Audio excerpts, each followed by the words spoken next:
কবরের আযাব, আর পরে তো বাপ আজরাইলের জান কবজের কষ্ট,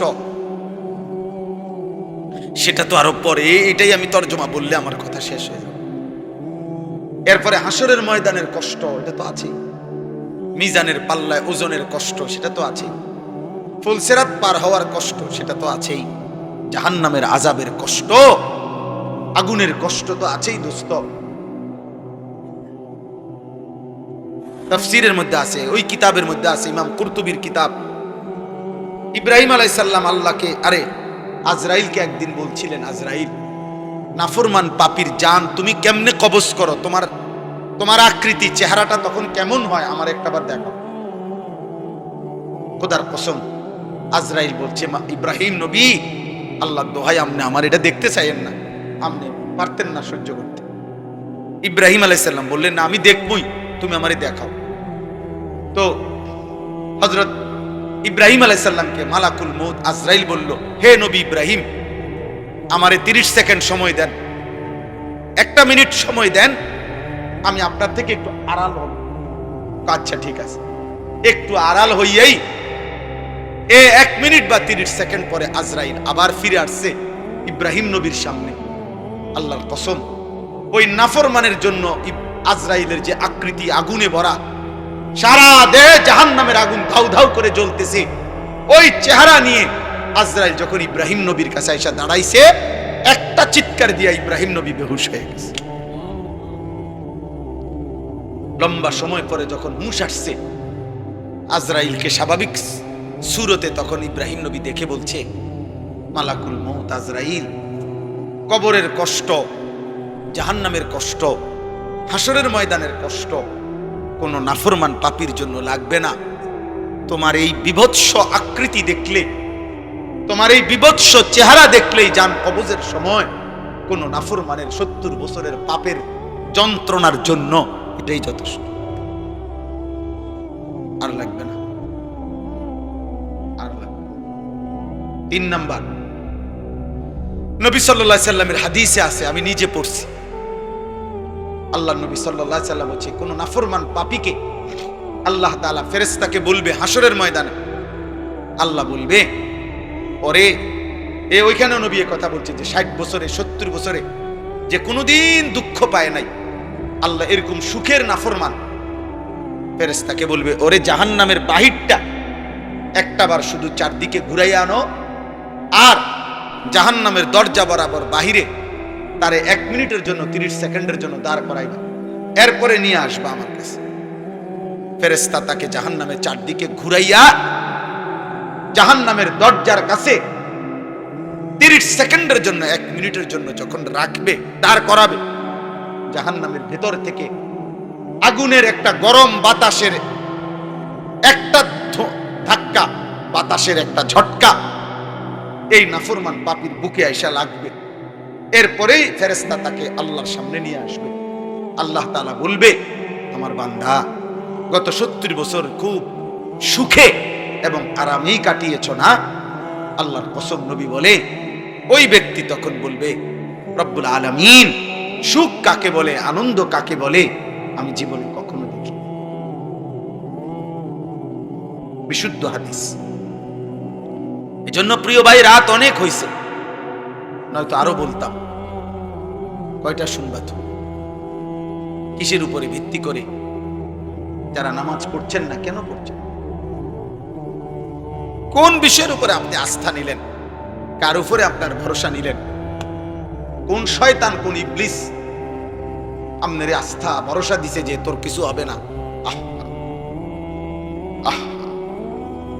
কিসের উপরে ভরসা করে সুদ খাইতেছেন, কিস্তি নিতেছেন, হারাম উপার্জন করছেন? বলেন না, কোন কথার উপরে ভরসা করে?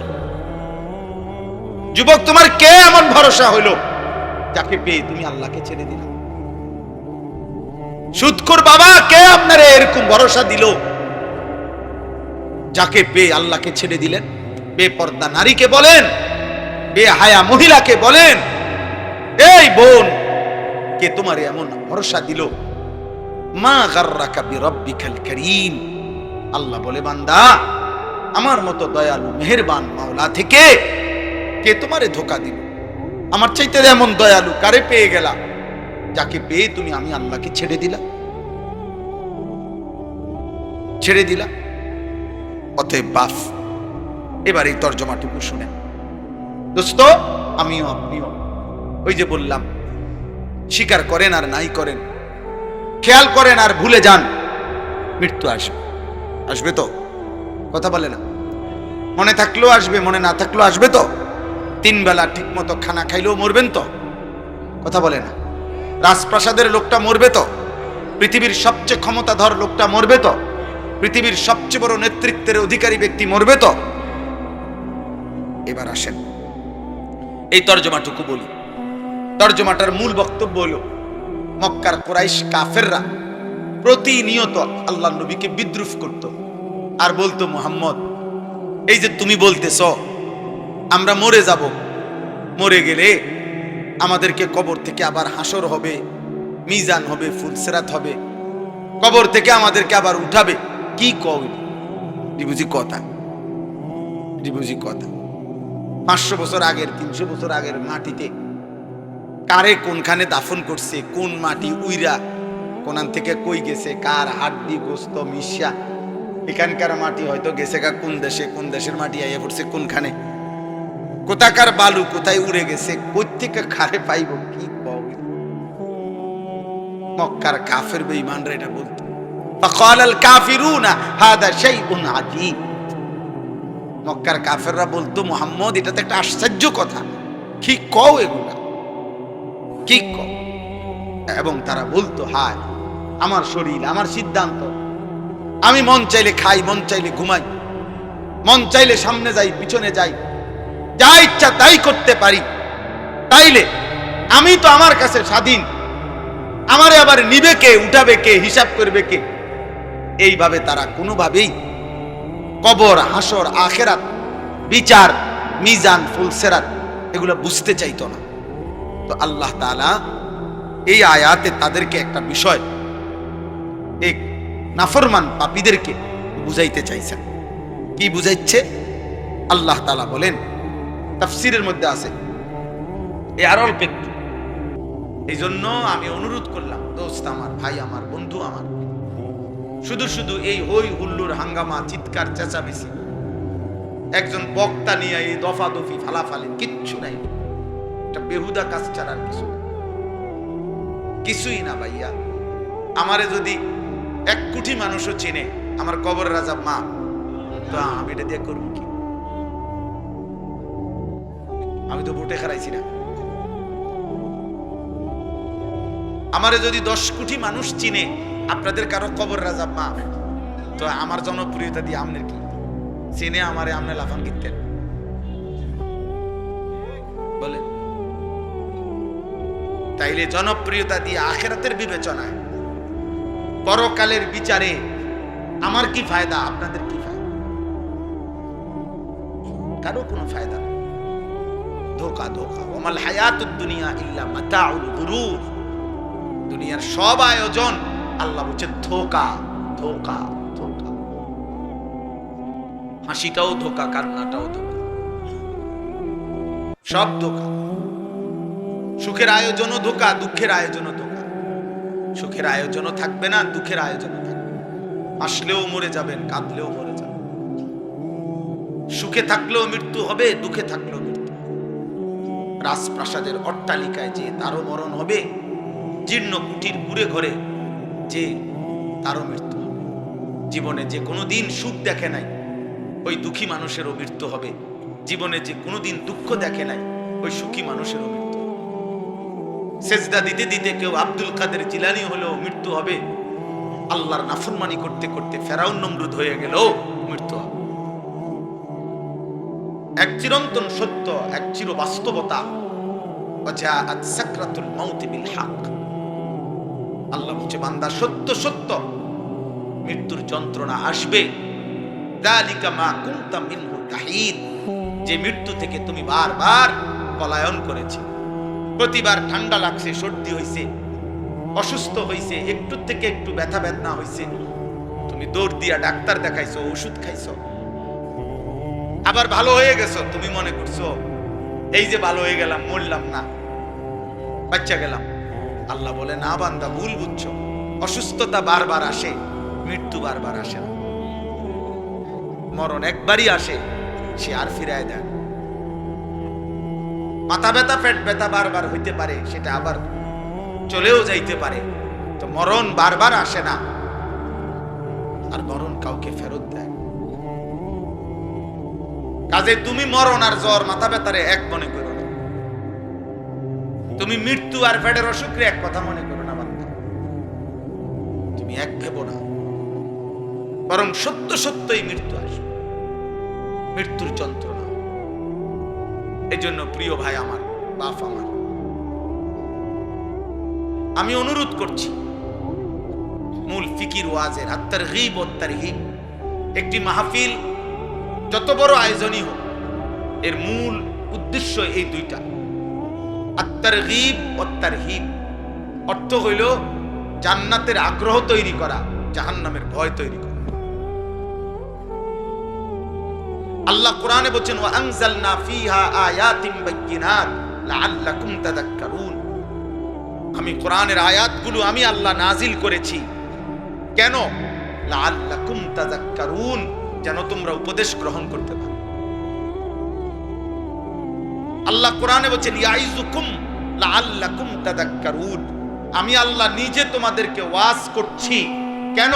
লাআল্লাকুম তাযাক্কারুন, যেন তোমরা উপদেশ গ্রহণ করতে পারো। আল্লাহ তাআলা মূসা নবীকে বলছে, মূসা, এই নিকৃষ্ট কাফের ফেরাউন, তার কাছেও কালেমার দাওয়াত নিয়ে যাও, ঈমানের দাওয়াত দাও। কেন? আল্লাহ নিজে বলছে, লাআল্লাহু ইয়াতাযাক্কারু আও ইয়াখশা, হয়তো সে উপদেশ গ্রহণ করবে অথবা আমি আল্লাহকে ভয় করব। এক কাফেরের কাছে, মুশরিক, নিকৃষ্ট কাফের, যে আল্লাহ দাবি, খোদা দাবি করছে নিজেকে, এমন খোদা দাবিদার, তার কাছে পর্যন্ত আল্লাহর কথা পেশ করার মাকসাদ আল্লাহ নিজে বলছে যে সে যেন উপদেশ গ্রহণ করে অথবা আল্লাহকে ভয় করে।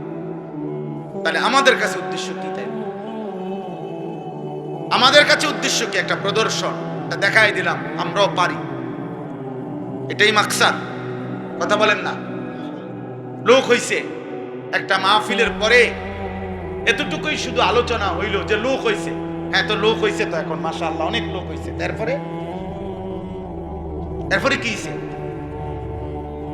হ্যাঁ, লোক হইছে, বুঝলাম, ধরে নিলাম। তো এখন কি? সকাল থেকে কি বেটা লোক হইছে, আর এখন আপনার অর্থাৎ যারা আয়োজন করছে তা করে আগামীকাল লোকজনে মাথা তালগি দিয়ে লই আসবো, ঠিক না? লোক হইছে না? এটা কি বলেন? তাইলে বিষয়টা এটা না। লোক কম না বেশি? আমি 4 জন মানুষের সামনে বয়ান করছি, 3 ঘন্টা, 70 জন মানুষ গুণা, 50 জন মানুষ, 20 জন মানুষের সামনে 4 ঘন্টাও বয়ান করছি একটা সময়, সেই আরো 10 বছর আগে, 15 বছর আগে। তাইলে দোস্ত, এটা কোনো খোদার কসম কোনো বিষয় না, এটা নিয়ে কোনো পেরেশানি হওয়ার কিছু নাই। যুবক ভাই, আল্লাহর দোহাই তোমাদের কাছে অনুরোধ, প্রিয় ভাই, তোমরা এই খ্যাতি কিংবা জনপ্রিয়তার জন্য কারো পিছনে দৌড়াইও না। তোমরা অনেক ছেলে মাশাআল্লাহ আসছো, দোস্ত আমার, একজন বক্তা দেখতে আসছো, ঠিক তো, কিন্তু যারা আজকে এশার নামাজ পড়লা না, মাগরিবের নামাজ পড়লা না, বন্ধু আমার, আমারে দেখে তোমাদের কি হবে? আমি আসছি তো, দেখছো তো, এখন বেনামাজি, তুমি এখন চলে যাও,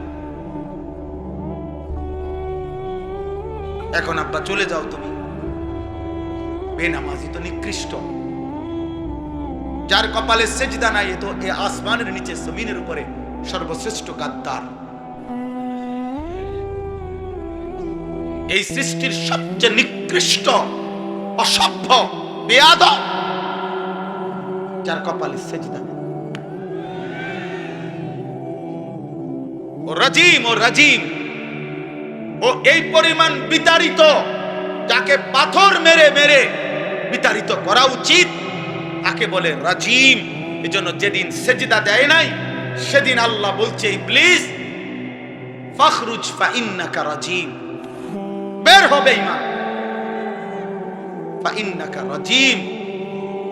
আল্লাহ বলছে ইবলিস আজকের থেকে তুমি অভিশপ্ত, আজকে তুমি মাতরুদ, বিতাড়িত। আর আরবিতে রাজিম বলা হয় ওই ব্যক্তিকে যাকে মূলত পাথর মেরে মেরে তাড়ায় দেওয়া উচিত। রজম রজম। এই জন্য বিবাহিত পুরুষ এবং বিবাহিত মহিলা যদি জিনা করে, ইসলামী শরীয়তের শাস্তি হলো রজম, মানে পাথর মেরে মেরে হত্যা করা। এই শয়তানের জন্য আল্লাহ এই শব্দ ব্যবহার করছে রাজিম। আউযু বিল্লাহি মিনাশ শাইতানির রাজিম। আর এটা আল্লাহ ওই দিন বলছে যেদিন সেজদা দেন। খোদার কসম, এটা কোরআন শরীফের আয়াত। এজন্য বেনামাজি যাদের কপালে সেজদা নাই, তুমি এই সমাজের এতটা ঘৃণিত ব্যক্তি যে তোমারে পাথর মারতে মারতে তাড়াই দেওয়া উচিত।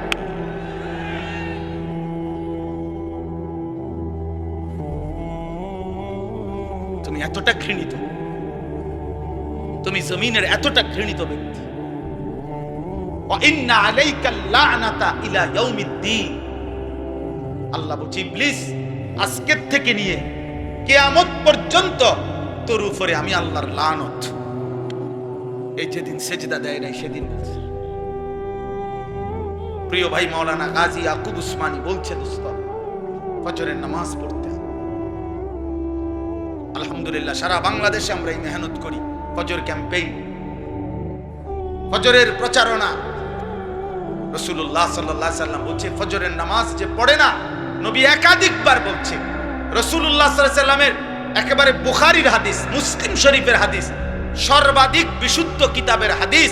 নবীজি বলছেন ফজরের নামাজ যে পড়ে না সে মুনাফিক, মুনাফিক, মুনাফিক, মুনাফিক, মুনাফিক। আর নবী যদি বলে তোমারে মুনাফিক, এবার হাসরের ময়দানে সুপারিশ তোমার কোন আব্বায় করবে তুমি ঠিক করে নাও। যিনি সুপারিশ করবে তিনি তো বলছে তোমারে মুনাফিক, আর তিনি মুনাফিকের জন্য সুপারিশ করবে না। এবার তোমার কোন আব্বায় তোমার জন্য সুপারিশ করবে তুমি তোমার বাপের লগে কথা কইয়া রাখো। তুমি কথা বলে রাখো। হাউজে কাউসার তোমার কোন আব্বাই দিব, তোমার ওই আব্বার লগে তুমি কথা বলে রাখো। এজন্য নওজোয়ান নিজের উপরে রহম করো, নিজের উপরে দয়া করো। গোটা পৃথিবী ভুলে গেলেও নিজেকে ভুলো না। সব ভুলে গেলে ভুলে গেলা, কিন্তু কমপক্ষে নিজের উপরে দয়া করো, কমপক্ষে নিজের উপরে দয়া করো। আমি অনুরোধ করলাম, আমি অনুরোধ করলাম, আমি অনুরোধ করছি। আমাদের সবার অতিরিক্ত বুদ্ধির কারণে মাহফিলের সময়টা একটু এলোমেলো হয়ে গেছে, যার কারণে আমি খুব লম্বা সময় কথা বলতে পারছি না। আন্তরিকভাবেই আমি দুঃখিত, কিন্তু আমার প্রথম কথা শেষ। আমি আর দ্বিতীয় কথা হলো আমার এই 4টা আয়াতের তর্জমা বলি। কিন্তু আমি সমস্ত ছেলে তোমাদেরকে বলি, বাপ আমার হাত জোড় করে অনুরোধ, তোমরা যারা এশার নামাজ সারাদিনে এক ওয়াক্ত নামাজ পড়ো না, একটা সেজদা দাও নাই, তুমি দয়া করে চলে গেলে ভালো ছিল। তুমি আল্লাহর দুশমন, তুমি রাসূলুল্লাহ সাল্লাল্লাহু আলাইহি সাল্লামের দুশমন, তুমি নবীর 23 বছরের কলিজা ছেঁড়া তায়েফের রক্তের দুশমন। নবীর তায়েফের রক্ত তোমার কলিজা গলাইতে পারে নাই। 14 দিন যে নবী পেটে পাথর বাঁধছিলেন ক্ষুধার কষ্টে, সেই পাথর বাঁধা ক্ষুধার কষ্ট তোমার দিল গলাইতে পারে নাই। তায়েফের দান দান শহীদ করা রক্ত তোমার মন নরম করতে পারে নাই। তোমার মতো গাদ্দার ছোটখাটো গাদ্দার না। তুমি জন্মের পর থেকে তোমরা যারা নামাজ পড়ো না, তোমরা শোনো নাই তোমার বাবা কাছে তুমি মুসলমান। 365 দিনে খোদার 1 বছরে যে কোনো দিন 5 ওয়াক্ত নামাজ পড়ো নাই, ফজরের নামাজ পড়ো নাই আব্বা, তুমি জীবনে জানো না? তোমার বাবা বলে নাই, তোমার মা বলে নাই তুমি মুসলমান? তোমারে কেউ বলে নাই যে মুসলমানের উপরে নামাজ ফরজ? হ্যাঁ, আল্লাহ নবী সাল্লাল্লাহু আলাইহি সাল্লাম বলেছে বাইনার রাজুল ওয়া বাইনাশ শিরকি ওয়াল কুফর তারকুস সালাহ।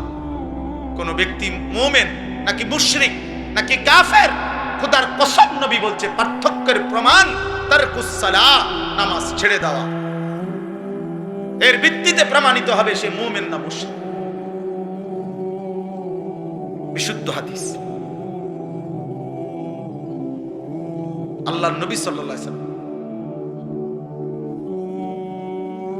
অতএব আমার প্রথম বক্তব্য, এমন মালিক, এমন রব আল্লাহ তাআলা বলতেছেন।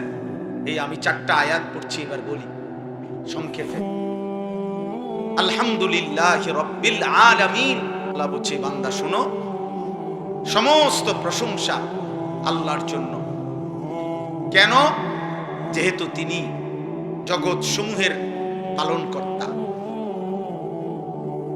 আল্লাহ তাআলা বললেন আলহামদুলিল্লাহ, সমস্ত প্রশংসা আল্লাহর জন্য। যদি বলি কেন, আল্লাহ বলবে বান্দা কেন, কেন আমার জন্য প্রশংসা হবে না? এই কায়নাতের সব আয়োজন যেখানে যা, সবই তো আমার, সবই কার? তো আমার প্রশংসা হবে না তো কার হবে? এই সৃষ্টির চারিদিকে যত আয়োজন, ভালোবাসার যত রং, যত প্রিয় জিনিস, যত পছন্দ, যত ভালোবাসা, যত আবেগ, যত অনুভূতি, যত ফিকির, যত চেষ্টা, যত মেহনত, যেখানে যত আয়োজন, সবকিছুই তো বান্দা আমার দেওয়া, আমার। তা আমার প্রশংসা না তো কার? তাইলে আমার প্রশংসা করবা না তো কার করবা বান্দা? কার? চারিদিক তো সব আমার।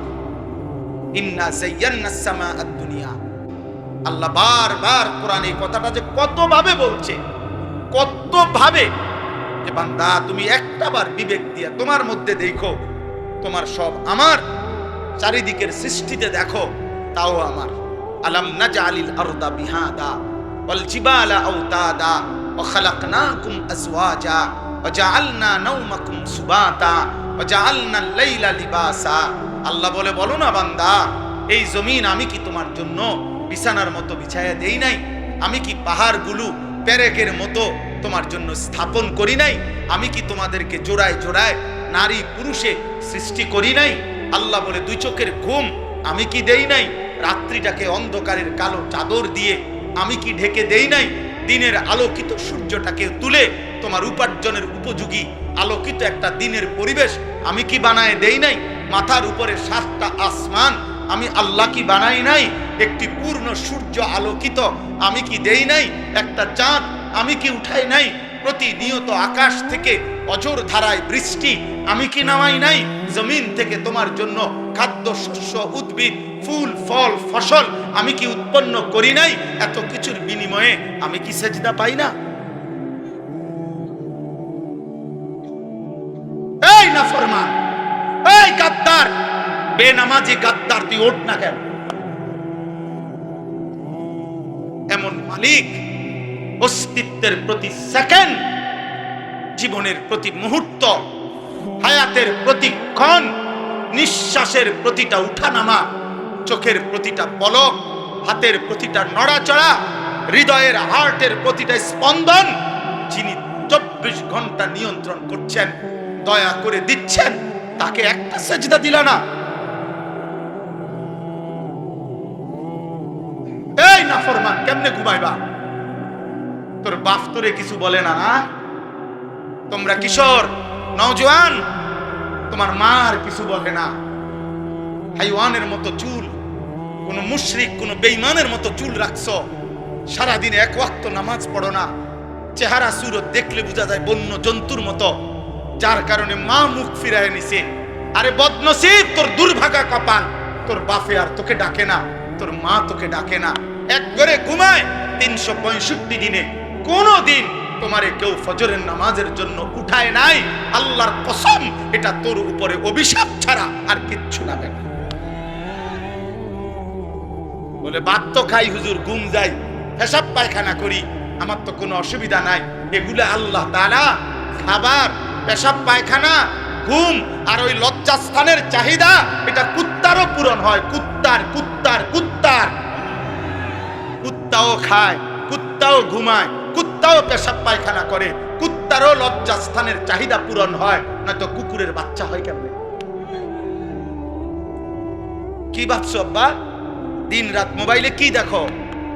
নারী, নর্তকী, জিনা, ব্যভিচার, উলঙ্গ দৃশ্য, কোন বেহায়া নারীর ছবি কেন দেখো? লজ্জাস্থানের চাহিদা তোমার, লজ্জাস্থানের শাহওয়াত।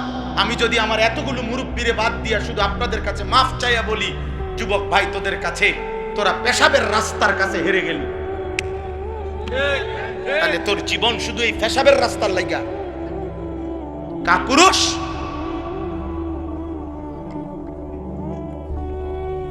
আর একটা মানুষের সৃষ্টি, এই মাথা, এই চোখ, এই চুল, এই চেহারা, এই হাত, এই নাক, এই দিল, এই দিমাগ, এই আসমান জমিন, এত কিছু দিয়ে আল্লাহ তাআলা সাজিয়েছেন শুধুমাত্র এই যৌন চাহিদার জন্য, এক নারীর জন্য। প্রিয় বাপ, তুমি কি করছো? বলো না নওজোয়ান, বলো কি করছো বাপ? তোমরা কি করছো? কি শুরু করছো তোমরা? সুখ মিলবে না বাপ, খোদার কসম, গুনাহ সুখ দিবে না। লাহুম আযাবুন আলীমুন ফিদ দুনিয়া ওয়াল আখিরাহ।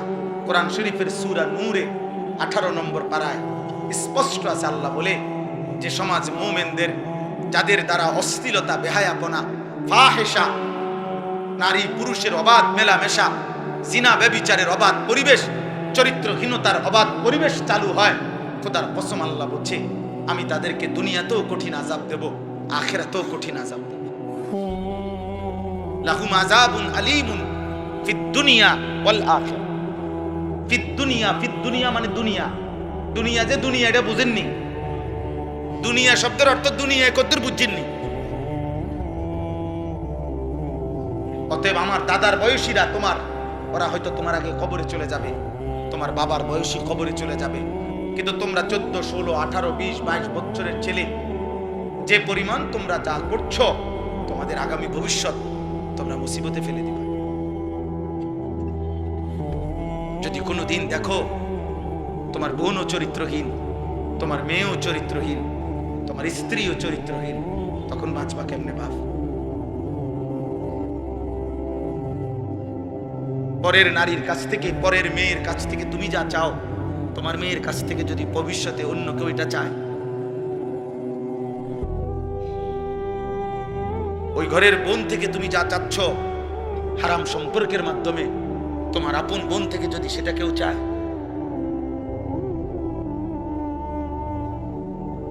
কথা বলে না তো তুমি সেটা মেনে নিবে তো? তোমার ইজ্জত এটা মেনে নিবে তো? তোমার আত্মসম্মান এটা মেনে নিবে তো? আল্লাহর নবী সাল্লাল্লাহু আলাইহি সাল্লাম এক যুবককে এই কথাটাই বলছেন, নবীজির হাদিস। ওই যুবক জিনা করতে চেয়েছিল, নবীজির কাছে অনুমতি চাইছিল। ইযান লি বিজিনা, বলছি ইয়া রাসূলুল্লাহ আমি জিনার অনুমতি চাই। আল্লাহর নবী সাল্লাল্লাহু আলাইহি সাল্লাম তাকে 5টা প্রশ্ন করছে ওই যুবককে। এই কিতাব আমার গাড়িতেও আছে, আরবি কিতাব। ওই যুবককে নবী বললেন, আমি তোমার কাছে জানতে চাই, আফা তুহিব্বুহু লি উম্মিক ওয়া ইবনাতিক ওয়া উখতিক ওয়া আম্মাতিক ওয়া খালাতিক। আমি সংক্ষেপে বললাম। নবীজি বললেন, যুবক তুমি কি চাও তোমার মায়ের সাথে কেউ জিনা করুক? যুবক বলছে, লা ইয়া রাসূলুল্লাহ, না। তোমার মেয়ের সাথে না, তোমার বোনের সাথে না, তোমার ফুফুর সাথে না, তোমার খালার সাথে না। আল্লাহর নবী বললেন, ওয়ালান নাসু লা ইউহিব্বুনাহু লিউম্মাহাতিহিম ওয়া বানাতিহিম ওয়া আখাওয়াতিহিম ওয়া আম্মাতিহিম ওয়া খালাতিহিম। তাহলে যুবক মনে রেখো, কোনো মানুষও চায় না তার মায়ের সাথে কেউ জিনা করুক, তার মেয়ের সাথে কেউ জিনা করুক, তার বোনের সাথে কেউ জিনা করুক, তার ফুফুর সাথে কেউ জিনা করুক, তার খালার সাথে জিনা করুক। তুমি যা চাও না অন্যরাও তা চায় না, তাহলে তুমি কিভাবে করবা? ওই যুবক তখন চোখের পানি ফেলে বলছে, ইয়া রাসূলুল্লাহ, আমি কসম করে তওবা করলাম এমন নাফরমানি আমি আর কোনো দিন করব না। আল্লাহর নবী তখন কাছে টেনে তার বুকে হাত দিয়া ওই যুবকের জন্য নবী 3টা দোয়া করছে। আজকে কিশোর যুবক, তোমরাও যদি কেউ নিয়ত করো যে হারাম ছবি, হারাম নারী, হারাম দৃশ্য, হারাম বিবাহ বহির্ভূত কোনো মেয়ের সাথে কোনো সম্পর্ক করবা না, অশ্লীলতার বেহায়াপনা করবা না, তো আমি ইনশাআল্লাহ এই দোয়া তোমাদের জন্য করব। 30 বছরের নিচে, 30 বছরের নিচে যাদের বয়স, তোমরা হাত তোলো। দেখেন কি পরিমাণ।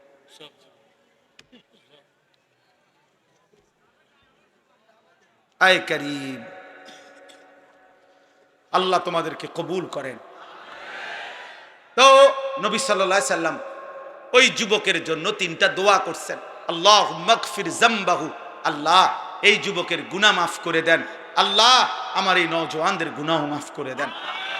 তাহির কলবাহু, নবীজি ওই যুবকের জন্য দোয়া করছেন, আল্লাহ আপনি তার দিল পবিত্র করে দেন। আয় করিম, আপনি আমার এই সন্তানদের দিলও পবিত্র করে দেন। ওয়া হাসসিন ফারজাহু, নবী 3য় দোয়া করছেন, আল্লাহ এই যুবকের লজ্জাস্থানকেও পবিত্র করে দেন। আমিও যুবক দোয়া করি, আল্লাহ আমার এই নওজওয়ানদের লজ্জাস্থানকেও পবিত্র রাখেন। আল্লাহ কবুল করেন। আমার ভাই আলহামদুলিল্লাহ, আল্লাহ বলছেন বান্দা প্রশংসা আমার। চারিদিকের যে কোনো আয়োজন, তুমি যেখানেই তাকাবা আমার কথা যেন তোমার মনে পড়ে যে আমার রব দিয়েছে। जिधर देखता हो तू ही तो, হাজার মে সাজার মে তেরে রঙ্গ বু হে। গাছে দেখো, পাথরে দেখো, যেদিকেই দেখো, আউলিয়া কেরাম বুজুর্গানে দিন বলতেন, আল্লাহ আপনারই রং দেখি, আপনারই গ্রাণ শুনি, আপনারই কুদরত দেখি। মাওলা সব কার? আল্লাহ, সব আল্লাহ। আলহামদুলিল্লাহ রব্বিল আলামিন। আল্লাহ বলেন আমি শুধু সৃষ্টিকর্তা না, আমি রব। আল্লাহ শুধু সৃষ্টিকর্তা না, রব। রব, রব মানে কি? পালন কর্তা। পালন কর্তা মানে কি? তাফসীরের মধ্যে আছে তাবলীগু শাইই ইলা কামালিহি শাইআন ফাশাইআন।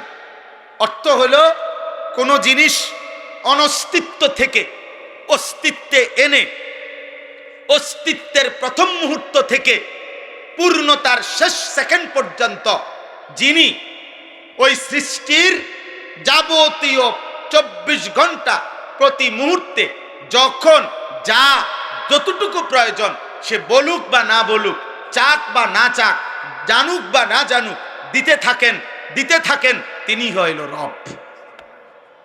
এখন আমরা এই পৃথিবীতে একসময় ছিলাম না, আমাদেরকে এই পৃথিবীর অস্তিত্বে, এই সৃষ্টির জগতে এনেছেন কে?